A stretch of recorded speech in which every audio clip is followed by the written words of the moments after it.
की लेखक की बाध्यता होती है, समय की अपनी एक सीमा होती है, अपने विषय की अपनी एक सूची होती है कि हमने इन चीज़ों को रखना है। साहित्य का जो फलक है वो बहुत ही व्यापक है। उसमें हम अपनी पुस्तक की रचना करते समय हम सभी को नहीं रख सकते और सभी हमसे छूट भी नहीं सकते, परंतु कुछ ऐसे तथ्य हैं जो मूल रूप से पर्यावरण की उन समस्याओं को उजागर उस युग के रूप में करते हैं। ऐसा नहीं है कि द्विवेदी युग में लिखी गई रचनाएं सिर्फ दिव्यांगी शरण गुप्त नहीं लिखी थी, लेकिन बहुत सारे कवि थे, लेकिन हमने सिर्फ उस हस्ताक्षर के रूप में उन रचनाकारों के रूप में किसी एक कवि को चुना ताकि वो उस पूरे युग का प्रतिनिधित्व कर पाए। और आधुनिक काल को भी उन्होंने विशेष रूप से बहुत ही अच्छे से उल्लेखित किया है। आधुनिक हिंदी गद्य की जो रचना है मूल रूप से भारतीय युग से शुरू होती है, लेकिन वहाँ पर जो रचनाएं लिखी जाती थी, जिस भाषा में लिखी जाती थी या उसके पहले जिन भाषाओं में लिखी जाती थी, वहाँ पर इन चीज़ों का पर्यावरण, प्रकृति या अपनी मन की बात पर लिखने में लेखक संकोच करते थे, रचनाकार।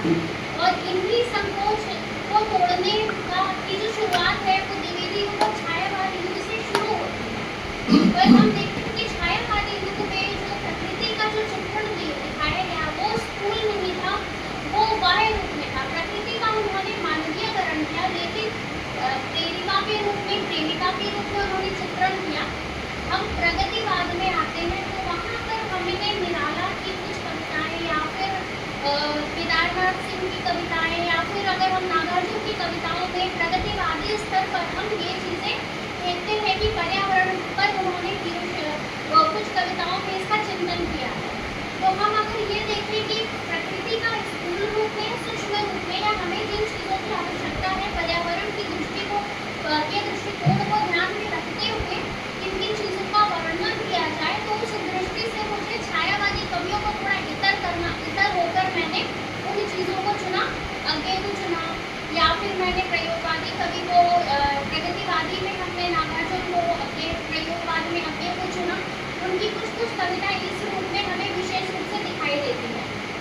पर हम मूल रूप से अगर आज के समय में हम चिंतन करें तो वर्तमान समय में ये बहुत बड़ा मुद्दा है, ये हाशियाकृत समस्या है और ये बहुत वर्षों से चली आ रही है और इस पर विचार करना अति आवश्यक है। क्योंकि आज अगर मैं ये बोलूँ कि मैं एक बार नदी से जा रही थी, लंच से जा रही थी, तो मैंने देखा या आप आसपास गंगा नदी के पास जाकर देखो, वहाँ पर इस तरीके का जो है कारखानों से निकलने वाले, मैंने अपनी आंखों से देखा है, कारखानों से निकलने वाले विषाक्त कण वो जब गंगा नदी में मिल रहे हैं और वहीं पास में ही कुछ लोग स्नान कर रहे हैं, वो सूर्य देव को अर्घ दे रहे हैं, वहाँ पे कुछ श्रद्धालु औरतें पूजा पाठ कर रही हैं, तो ये कुछ लोग वहाँ पर आसपास घर से लाए हुए कचरे को भी फेंक रहे हैं। तो ये दृश्य मेरे मन में एक विक्षोभ पैदा करता है कि क्या ये वही देश है जो हमारे अरविंद दर्शन को लेकर आता है, जहाँ बड़े बड़े स्वामी विवेकानंद ने बेलूर मठ की स्थापना की।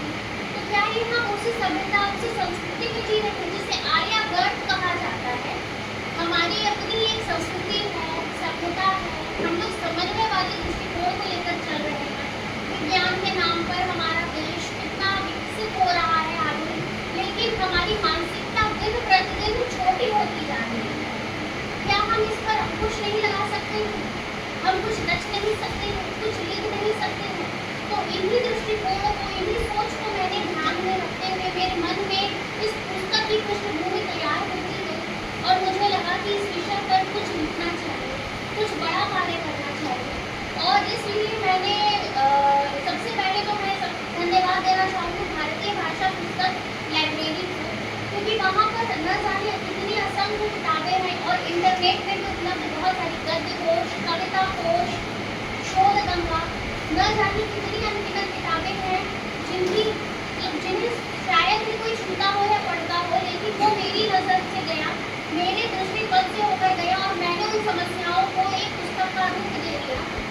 मुझे ऐसा लगता है कि हमारे समय में, हमारे समाज में जिस तरह की परंपरा चली आ रही है कि हम जो चर्चित मुद्दा है, स्त्री विमर्श, दलित विमर्श, कितने सारे ऐसे विमर्श आए हैं, उन सबके बीच में पर्यावरण विमर्श सबसे ज़्यादा हाशिए ले रहा है। क्योंकि सनातनी हम लोग भारतीय लोग हैं जो भारत सनातनी संस्कृति को लेकर पैदा हुए हैं। आज वही संस्कृति जो है वो डूबती जा रही है। मानो वो गंगा नदी में हम लोग अपनी संस्कृति को संस्कृति का वाहक है, लेकिन जो लोग डुबकी लगा रहे हैं और उधर कुछ लोग कारखानों से निकले हुए कण निकल रहे हैं, तो ऐसा लगता है कि हम लोग एक डूबती हुई संस्कृति में और डूब रहे हैं। ये महसूस होता है मुझे। तो इससे निकलने की, उबरने की और गंगा को साफ करके उसका दोहन ना हो, इसकी हमें आवश्यकता है। प्रकृति के प्रति हम सचेत रहें। इसके अलावा हमारा ओजोन लेयर का जो परत है वो दिन प्रतिदिन जो है क्षय होता जा रहा है, क्षरित होता जा रहा है।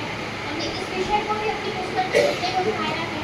बहुत सारे आदिवासी रचनाकारों ने भी इस विषय पर रचनाएं की हैं, जिनमें निर्मला पुतुल की कविताओं को मैंने रखा है। फिर एक आदिवासी शब्द है गुलगुलान, प्रमुख शब्द है, जिसको हम लोग ये कहते हैं कि किसी भी चीज़ के प्रति एक क्रांतिकारी रवैया। तो हम ये बोलेंगे कि हमें पहले के टाइम में नर्मदा बचाओ आंदोलन में, जैसे आज गंगा बचाओ आंदोलन की शुरुआत हो रही है, नर्मदा बचाओ आंदोलन में सुंदरलाल बहुगुणा और मेघा पाटकर ने किस प्रकार इस चीज़ को जो है नर्मदा नदी के प्रति जो है वो सकारात्मक रवैया दिखाया था और उसके दोहन को जो है हमने पूर्ण करने की कोशिश की थी। तो मुझे ऐसा लगता है कि हम प्रकृति, पर्यावरण, ये सब बड़ी बड़ी बातें कर रहे हैं, नारे कर रहे हैं, या हम लोग पुस्तक लिख रहे हैं, उसे हम सिर्फ पुस्तक लिख कर या फिर बड़े बड़े रूप में हम लोग 4-5 लोग ऐसा करके उस पर बहस करके नहीं करें।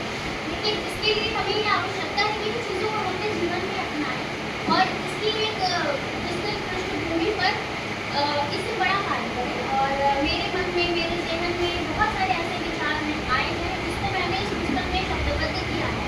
और आप सभी से भी मैं ये उम्मीद करती हूँ कि आप सभी मेरी द्वारा रचित आलोचनात्मक पुस्तक को पढ़ेंगे और लाभान्वित होंगे। फिलहाल मैं बहुत ज़्यादा नहीं बोल पाऊँगी क्योंकि रचना करने का दायित्व जो होता है वो रचनाकार का होता है, लेकिन पढ़कर जो है जो असली जो वक्ता होता है वो पाठक होता है। आपका असली जो निर्णायक होता है वो पाठक होता है। तो मुझे ऐसा लगता है कि बाकी जो सवाल है मैं आप पाठकों पर छोड़ती हूँ। हाँ, मैं शुरुआत में थोड़ी अपनी जो भूमिका मैंने लिखी है कि मैंने ये किताब क्यों लिखी, उसकी मैं थोड़ी सी भूमिका पढ़ दे रही हूँ ताकि आप लोगों के मन में जो है एक कौतूहल जगह है उसको मैं पूर्ण कर सकूँ। प्रकृति की सत्ता विराट है। मानव सहित समस्त जीवों का अस्तित्व उस विराट प्रकृति की देन है। मानव और प्रकृति का संबंध अभिन्न है। भारतीय संस्कृति में पर्यावरण के प्रति संवेदनशील जागरूकता वैदिक काल से ही मान्य है। यहाँ तक कि अथर्ववेद में लिखा गया है कि भूमि अतः पुत्रोहम पृथव्या, माता भूमि हमारी माता है, मैं पृथ्वी का पुत्र हूँ। हमारे वैदिक दर्शन के अनुसार संपूर्ण चराचर जगत अथवा पृथ्वी, आकाश, अग्नि, जल, वायु, वनस्पति तथा अन्य जीव जंतु सभी में देवत्व की धारा प्रवाहित है, जिसने हमें संपूर्ण प्रकृति से गहन श्रद्धा एवं प्रेम के प्रति साथ जीना सिखाया है। वैदिक युगीन मानव के लिए प्रकृति उनके जीवन का स्रोत रहा है। वैदिक युग में मानव के लिए प्रकृति उनके जीवन का स्रोत रहा है। अपनी इच्छानुसार उपयोग करने वाली वस्तुओं का संचय नहीं, इसलिए उन्होंने अपने को प्रकृति से अलग ना मानते हुए प्रकृति का ही एक अंग मानकर उसके सानिध्य की कामना की। आज मानव विकास के नाम पर पर्यावरण का लगातार दोहन करता चला आ रहा है, जिसके कारण सारी दुनिया के पर्यावरणीय घटकों जल, वायु, मृदा इत्यादि में बदलाव आ रहा है।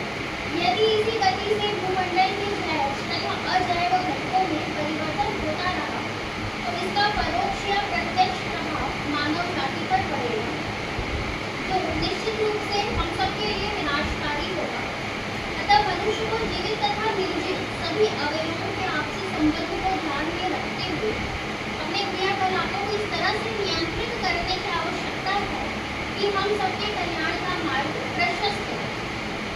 मेरा विषय, पुस्तक विषय आधुनिक हिंदी साहित्य में पारिस्थितिक चिंतन जैसे नवीन विषय पर पुस्तक लिख पाना एक चुनौतीपूर्ण कार्य था और ये कार्य को जो है